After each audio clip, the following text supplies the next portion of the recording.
নারকোলের ওই লম্বা মাথায় হঠাৎ দেখি কাল ডাবের মতো চাঁদ উঠেছে, ঠান্ডা ও গোলগাল।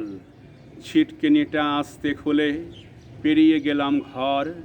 ঝিম ধরা এই মস্ত শহর কাঁপছিল থর থর। মিনারটাকে দেখছি যেন দাঁড়িয়ে আছেন কেউ।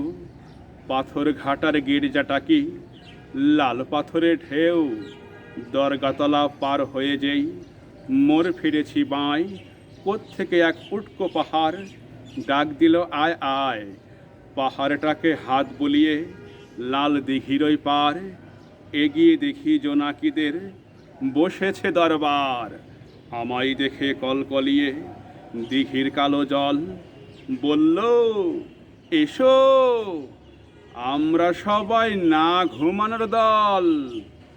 পকেট থেকে খোলো তোমার পদ্য লেখার ভাঁজ, রক্ত জবার ঝোপের কাছে কাব্য হবে আজ। দিঘির কথা উঠল হেসে ফুল পাখিদের সব, কাব্য হবে কাব্য হবে জুড়ল কলরব। কি আর করি, পকেট থেকে খুলে ছড়ার বই, পাখির কাছে ফুলের কাছে মনের কথা কই।